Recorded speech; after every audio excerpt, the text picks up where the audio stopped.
Well, good afternoon, and thank you so much for being here today. It is my great honor and pleasure to introduce Carlos Viana, PhD.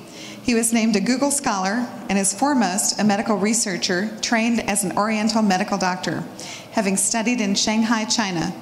He is a board-certified clinical nutritionalist, a fellow member of the Board-Certified Association of Addiction Professionals, member of the International Academy of Oral Medical and Toxicology, a rejuvenation cell therapist who specializes in anti-aging medicine, and he writes and lectures extensively.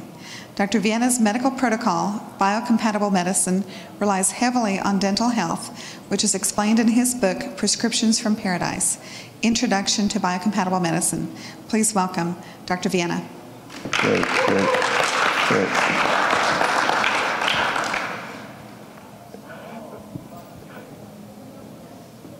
I do not have any financial interest of a product in my talk, other than my book, with any companies offering grant monies for this continuing dental and medical education program.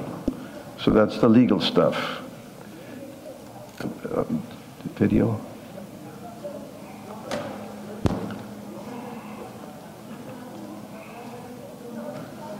When I first came to see Dr. Viana, I had really bad arthritis, and I had a lot of body pain, a lot of swelling, a lot of lethargy. I was very tired all the time.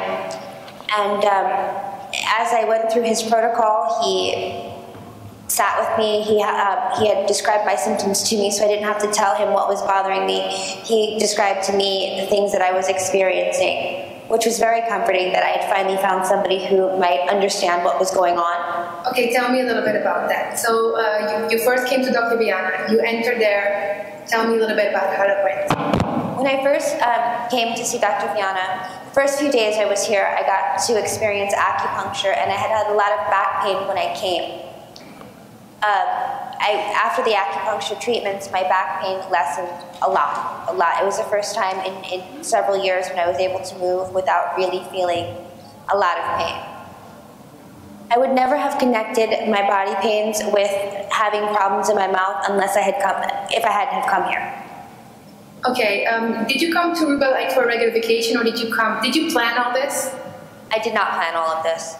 I knew prior to coming here that Dr. Viana was a holistic doctor, and he did several things, but I didn't think that I would become so deeply involved in the healing process and what they do at the Viana Healing Center.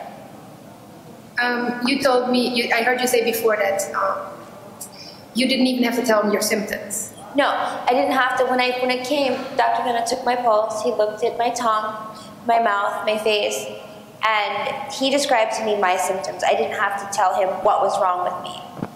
I definitely think that Dr. Viana sees his patients as people as opposed to the American system that I'm used to, where if you hurt your knee, they only look at your knee, or if you have a headache, they only look at your head. They don't look for any other causes, whereas Dr. Viana takes the body as a whole picture and tries to see from that whole picture what all of those problems are being caused by. As I went through a few acupuncture treatments, he suggested to me that I go see, I see a colleague of his, Dr. Marsman, to get a Panex done to maybe check the health of my mouth, because the mouth is a very big indicator of health in the entire body. So when I went to see Dr. Marsman, I got the Panex, and Dr. Marsman had explained to me that I had 8 NECOs, which are infections inside the jawbone. I had mercury fillings, which needed to be removed because they caused metal toxicity, and also that I had to have some teeth pulled and some other things. So he then told you to go do a Panex. Tell me something about that. When he suggested to come and get the Panex, it wasn't my first Panex. I had had a few prior, having had oral surgeries and things. But the office and the way that the machine looked was much more state-of-the-art at Dr. Marsman's. And when I got to bring the Panex back and he explained to me what a NECO was, I began to understand why maybe I was having all of these problems in my mouth. The biocompatible dentistry part of Dr. Viana's protocol is a very large part of the protocol. Dr. Viana believes in holistic health, that the body is healthy if the whole body is healthy. And one of the causes of major inflammation are metal toxicity, which can come from mercury fillings, and or infections, which also cause inflammation, and I had both. So it's not just that my tooth was infected, or like where you have a root canal because the tooth dies. The actual jaw itself was infected, and there was bacteria eating away at that jawbone, and that was probably the cause of why my immune system was attacking all of the joints and the bones in my body. So Dr. Marsman reluctantly convinced me to let him pull 5 of my teeth and drill out 8 infections. It took about a week. I had one session. I had the 4 infections taken out of the front and 4 teeth pulled. And then I came back a week later and let him do all 4 of my wisdom teeth. After the second surgery, a few days immediately after, I had no more body pain. 3 or 4 days later, I was about 10 pounds lighter from getting rid of the inflammation and the water weight that I had just been carrying around with me without any relief. And my whole face changed, and basically my life changed. I haven't had pain since, and I never in a million years thought that I could live pain-free. And also, as I got these procedures done, Dr. Viana was there to give me acupuncture, which really helped not only with just the swelling, so I didn't have this big puffy face, but also the pain. I didn't need any pain medication because I had acupuncture, and I think the healing probably went quicker as well.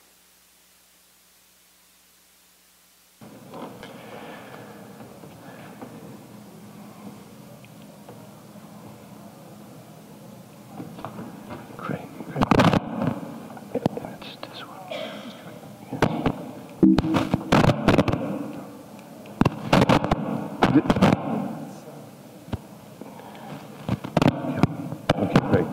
Great. Yeah, okay, great. This afternoon, I would like to show how biocompatible dentistry is actually an indispensable cancer treatment modality. And in the presentation, my objectives are to really encourage dentists and physicians to start working together much more actively, like Dr. Marsman and his colleagues do with me. I'd like to present the new thoughts on Otto Warburg's Nobel Prize-winning explanation of the etiology of cancer. I'd like to show you where cancer and the dental connection intersect. I'd like to once again present the team approach to our dental protocols, which is the biocompatible medicine protocol. Biocompatible medicine has in the assumptions that the cancer etiology that I'm presenting this afternoon through the post-Warburg effect can be explained because of chronic inflammation. And this chronic inflammation is coming from metabolic acidosis, which in turn is coming from insulin resistance, adenine triphosphate deficiency, and a low oxygen environment.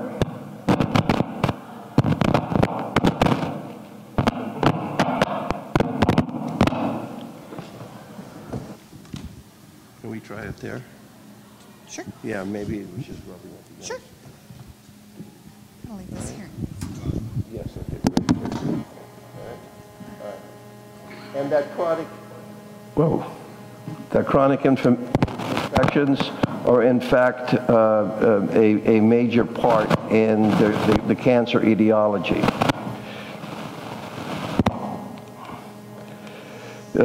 All of this is outlined in my book, Biocompatible, The Prescriptions from Paradise, that is being explained how the dental connection is involved in 70 different medical problems and how we treat these 70 medical problems, but firstly that the mouth has to be cleaned up. The biocompatible medicine protocol is a holistic medical protocol where that includes physicians and qualified healthcare practitioners. Dental practitioners are a very important part, and certified clinical nutritionists, acupuncturists, and toxicologists. This is what I consider a full treatment team. We are able to be where we are today because we are standing on the shoulders of giants. And certainly the giants specifically in our business include Mark Briner in his book, Whole Body Dentistry. One of the latest works have come from Johann Lechner and Wolfgang Mayer, which was a journal article 5 years ago explaining how the infections of the jaw, the osteonecrosis of the jaw, has profound systemic effect on the body. And certainly one of the earliest works explaining the impact of these infections in your jaws, called cavitations, was provided by Dietrich Klinghardt in Dallas, June of 2009. These papers and his presentation, I'd be more than happy to email you copies of them, as I will certainly provide you with the citations of all of my bullet points this afternoon. We know that the Journal of American Dental Association, in their article, The Interaction Between Physicians and Dentists in the Management the care of patients with diabetes mellitus, I think the journal was correct by saying that it is dentists that can evaluate patients for signs or symptoms of diabetes. And I believe that the article really fell short, because they then went on to say that then once the dentist has diagnosed the patient, they need to refer them to a physician for a formal medical evaluation and diagnosis. And this is where I take umbrage, because I believe that as dentists, you are more in a position to take care of the day-to-day health of your patients than a healthcare physician. Because if they say that the windows to your soul are through your eyes, then without any hesitation, you know that the window to a person's health is found in the mouth. And you, as an individual in a dental chair, is in a position to get much earlier warning of their health status than going for their annual checkup. Also, this is a point here with one of my missions of this trip, is to find out how it is possible that this august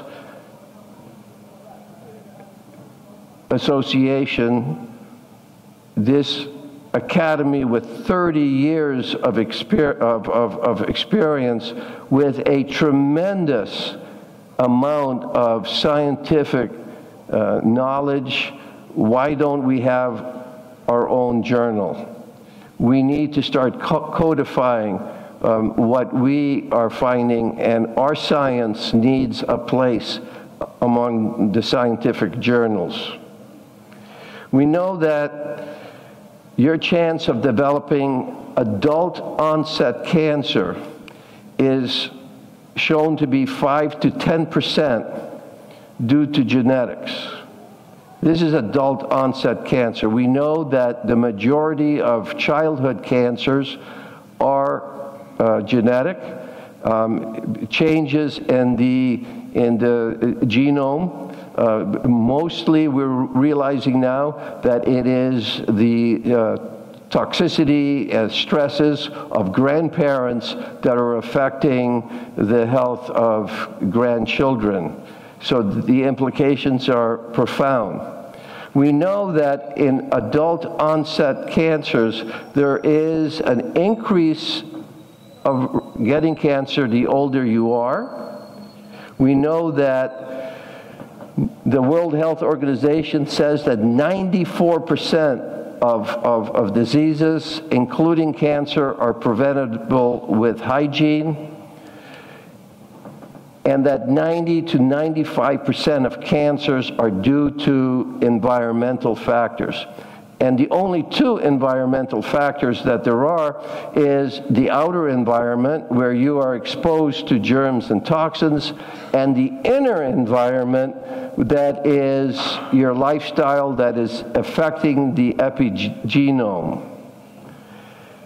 If we were to look at the Warburg effect, and we're not going to look at the unicellular organisms, we are multicellular organisms.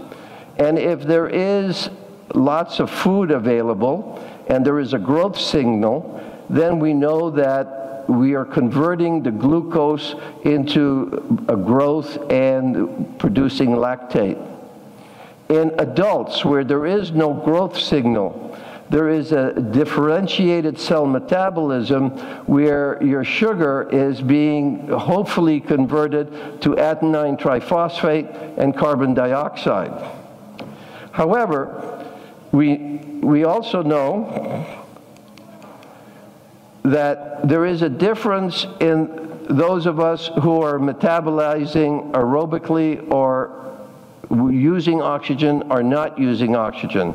Those of us that are not exercising adequately and are not in an aerobic metabolism, we can see that in differentiated tissue, in differentiated healthy tissue, in an oxygen environment, if you are metabolizing with oxygen aerobically, the glucose gets converted to pyruvate, and the majority of the pyruvate then goes into the mitochondria, where with oxygen, 1 mole of glucose gets converted to 36 moles of adenine triphosphate, the energy of the body. And this is a pretty good exchange. It would be like taking 1 gallon of raw petroleum and being able to get 36 gallons of gasoline from it for your automobile. Fantastic.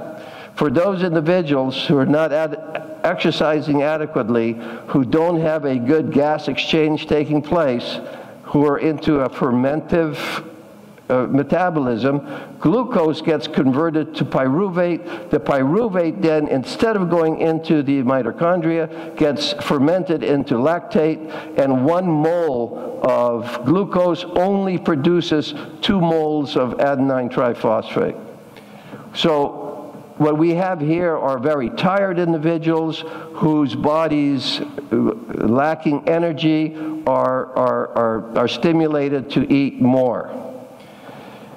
When we have tissue that is growing out of control, and I'm going to explain to you why in a future slide, why you have tissue that starts growing, starts proliferating, or if you have a tumor, either condition, either body mass, in an oxygen or not environment, whether there's oxygen or not, the glucose is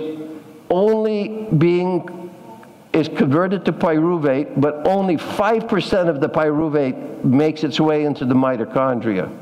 It is where cancer has really found a way to get the pyruvate shunted away from the mitochondria, and 85% of the pyruvate gets converted through the fermentation and the consequent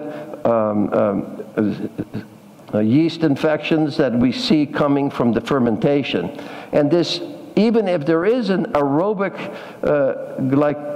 glycolysis going through the Warburg effect, for 1 mole you're still only developing 4 moles of ATP.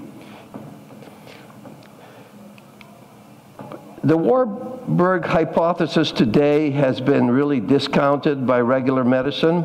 They're saying that the mutations in the oncogenes and tumor suppressor genes are responsible for the malignant transformation. And they go on to say that, in fact, the Warburg effect is just to be considered the result of these changes taking place.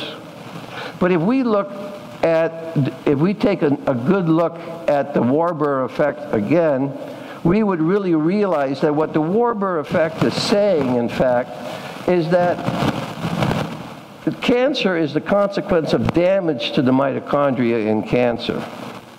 We know that we can see that Warburg is saying that cancer is an adaptation of these host cells to a low oxygen environment within tumors, and that the cancer genes shut down the mitochondria because the mitochondria is involved in the planned cell death, apoptosis of the cell itself that would otherwise destroy the cell. Well, let's take a look at these points if we could. The first one is that what happens with cancer rates in a population that is growing older. The cancer rates go up. And we know that the mitochondria is involved in cancer etiology. And if we look at the mitochondria numbers in aging individuals, we would see that as people get older, their mitochondria goes down pretty dramatically. I would like to present a new cellular physiology. This is the work of Gilbert Ling. And what Gilbert Ling has shown is that in healthy individuals, we have insulin helpers. There are 7 basic sugars that will help, that will dock with the insulin receptors. And if these insulin helpers do dock, then it allows insulin itself to dock.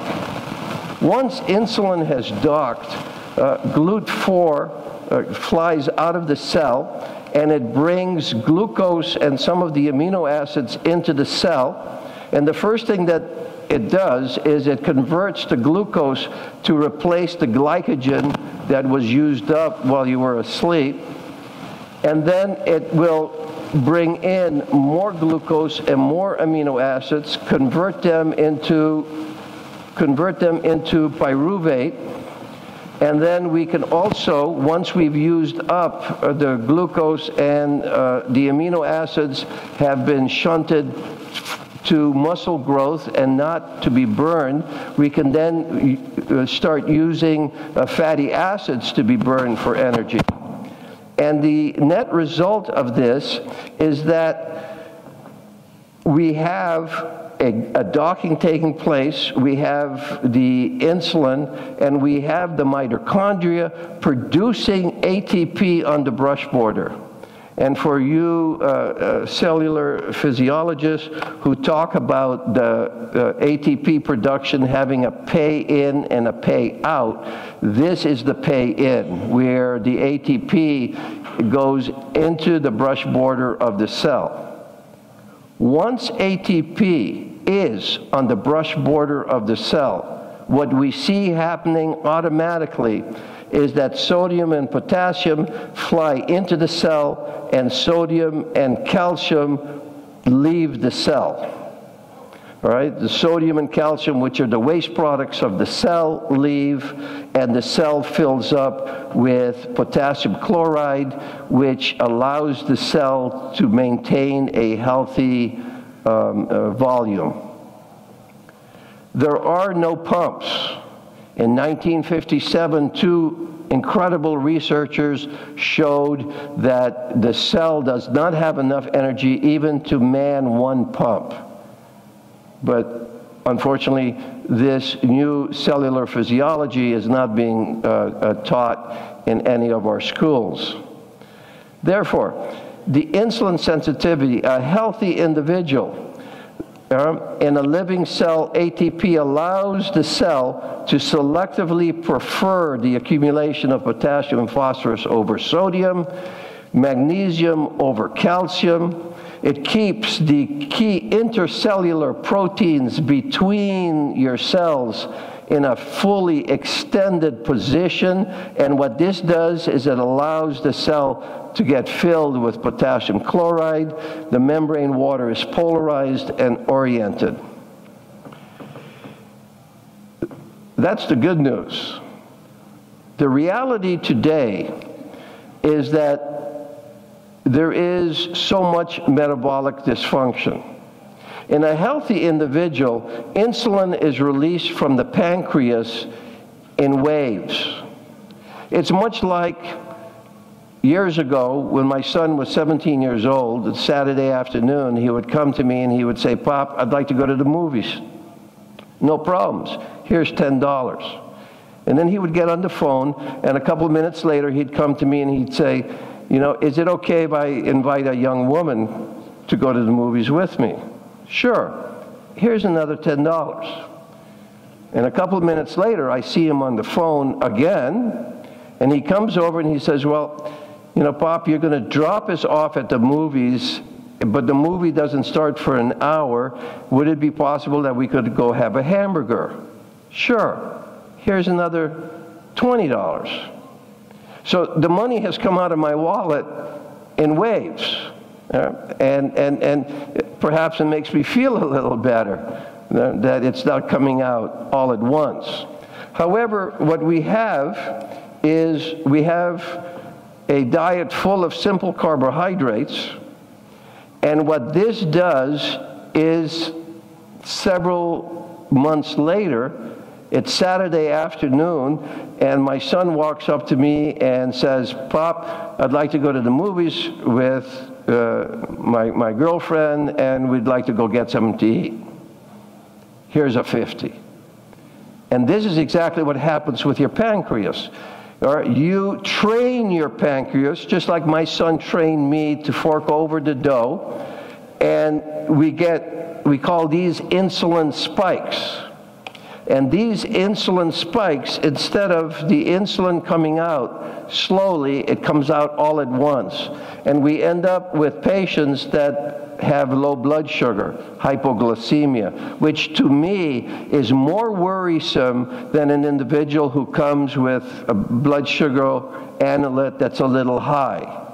We know that glucagon gets converted and stimulates insulin in the fight or flight reaction. And how many of us can say that we are stress-free in our lives? And this is producing the stress, the fight or flight reaction really on a chronic level. And I've also noticed in my clinic that insulin will spike not only because of the flight or flight, but also in the men who are taking testosterone supplementation. We see the testosterone under the arms or the patch or the injection is also stimulating the release of insulin. Thus, insulin problems are created by a myriad of environmental factors that are really destroying either the insulin itself or making the insulin helpers unavailable or not at all being available.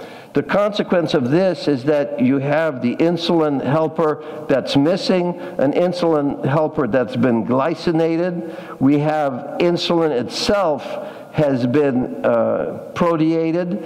We have now a leaky gut syndrome where proteins are in the bloodstream and they're hooking up with the insulin.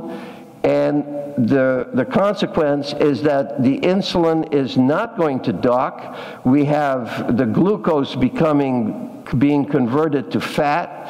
The fat is then glycinating the red blood cells, and when that happens, the fat gets converted into advanced glycation end products, which is premature aging.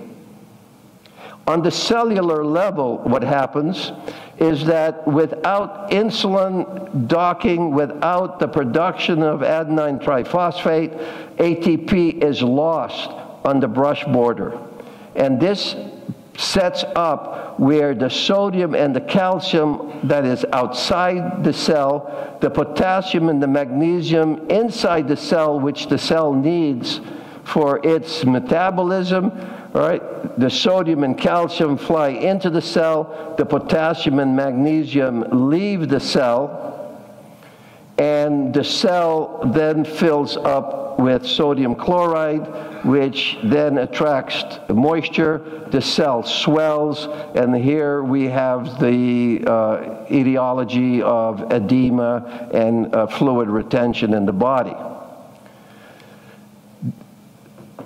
Individuals who have insulin resistance, the ATP deficiency on the brush border then sets up the cell to selectively prefer sodium over potassium and phosphorus, calcium over magnesium. The key intercellular proteins contract, the tissue becomes stiff, the membrane water is chaotic, and we have the isotonic sodium chloride goes up, and the cell starts deteriorating, and finally will end up becoming cancerous.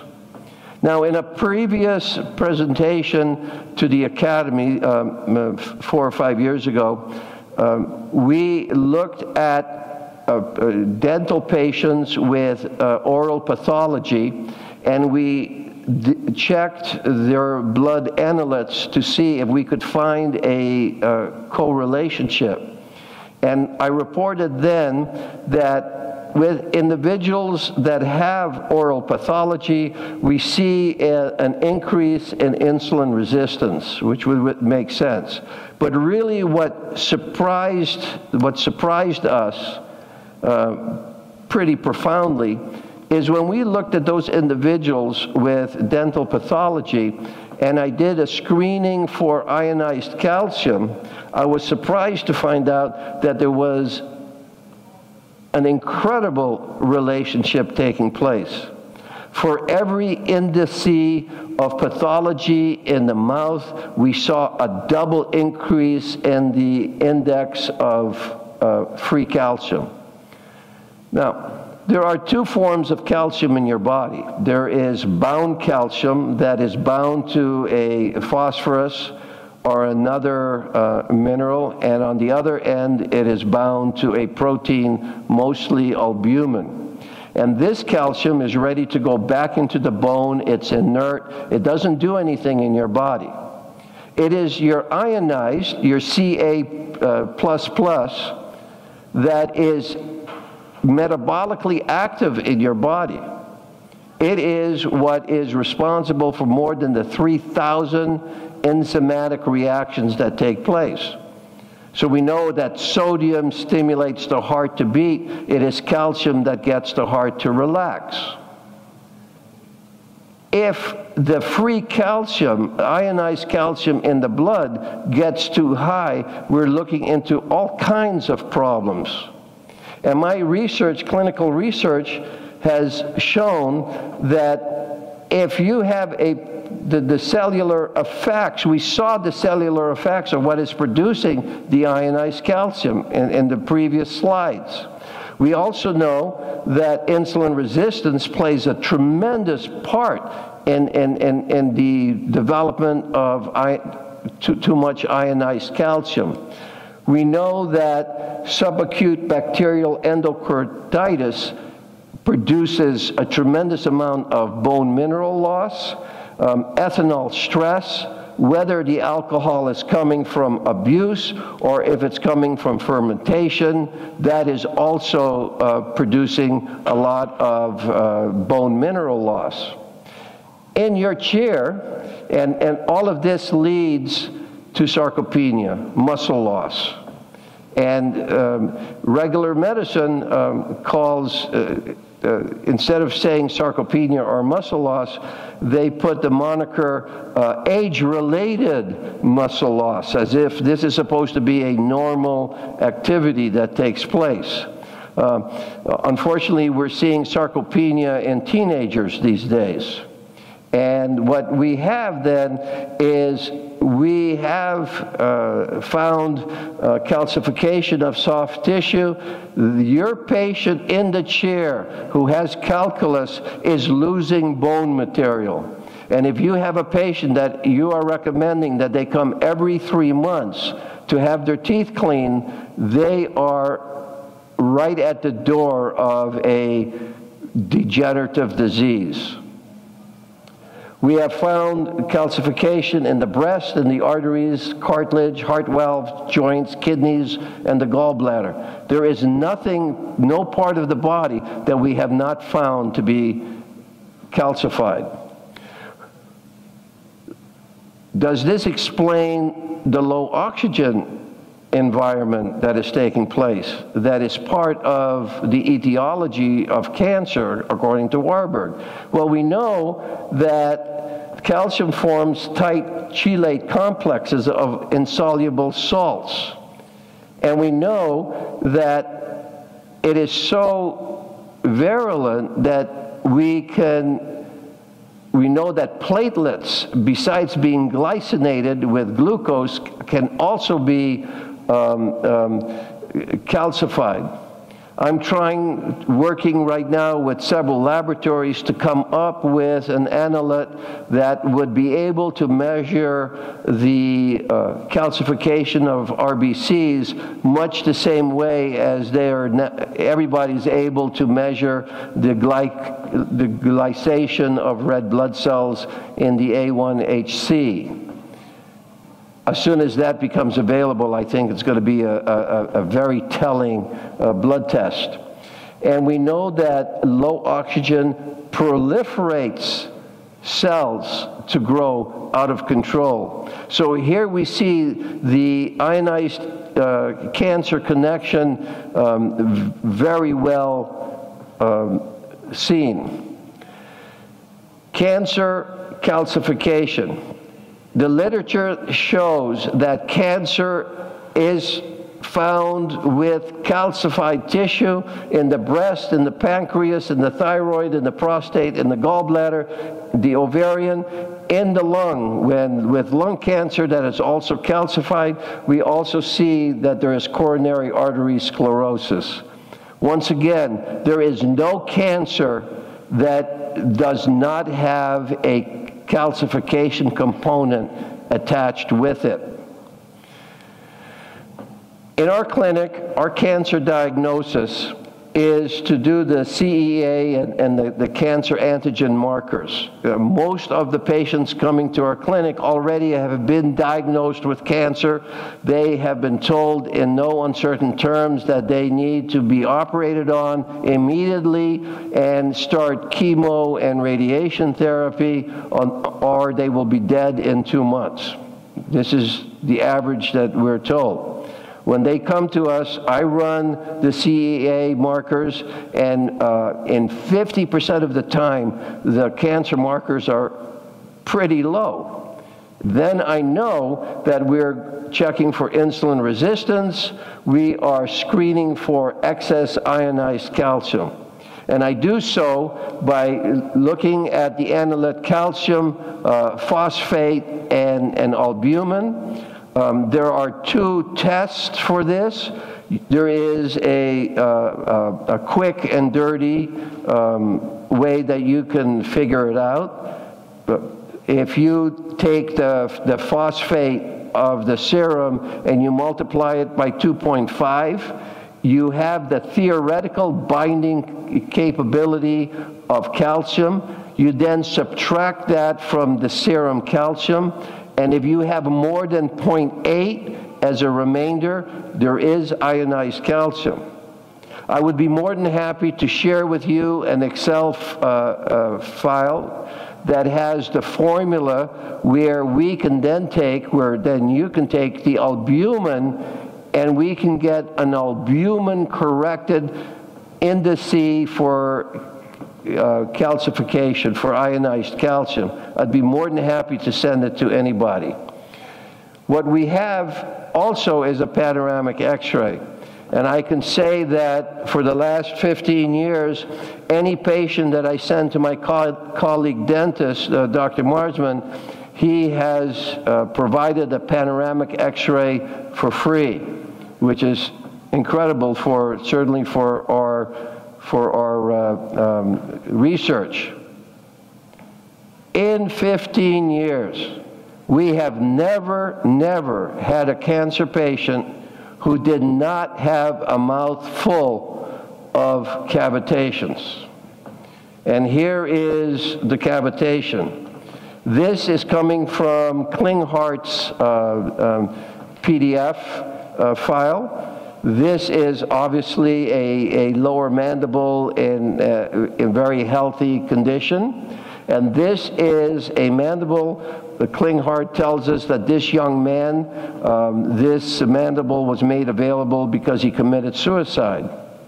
And here we see exactly what a cavitation looks like.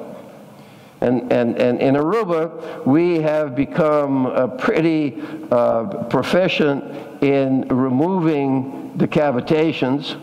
This is a 32-year-old young man who started developing severe left ear pain and went to see a doctor who then in Boston, who then sent him to an ear specialist, and the ear specialist told him that he had TMJ and that he needed to have a TMJ operation. Since this young man happens to be my oldest son, he knew better. And he called me and called Dr. Marsman and said that he needed to come down to have his cavitations cleaned out.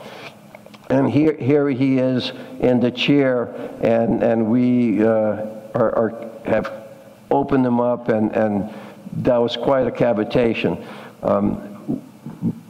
Within minutes, his jaw and ear pain disappeared, and many of the other symptoms disappeared. Therefore, our cancer treatment is to first replace amalgams, even amalgams of teeth that are going to be extracted. We will still remove the amalgams because I don't want any surgery taking place in the mouth with any mercury in the mouth, because you will set up a cavitation immediately from it. The next thing we do is we extract the root canals.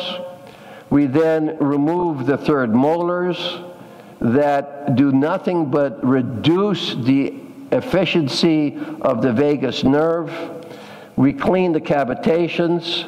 We do nutritional support, which includes their blood type food list, and we give them supportive dietary supplements.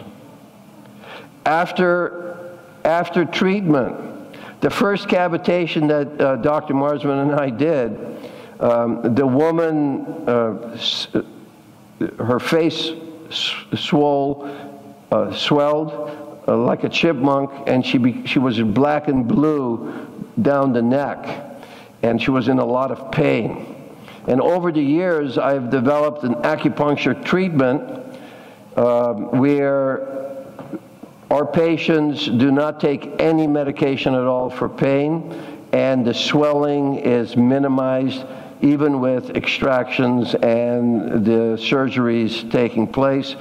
If you can hook up with an acupuncturist to do this supportive work for you, I'd be more than happy to send them my protocol. In conclusion, hopefully I have shown you a dental cancer connection that is very real. We know that if you can identify and correct the inflammation in the patient, if you can get a clinical nutritionist to help your patient control their insulin resistance, you support the body's innate immune response, then we know that you have a much more positive prognosis with your patient. And certainly, our success in Aruba is made possible because of the working relationship that I have with Dr. Marsman and his direct colleagues, Dr. Bellman and Dr. DeLisla. And we certainly would not have the good results that we enjoy without the support of our dental colleagues. I really want to thank you, and may I pray that you continue your good works. Thank you.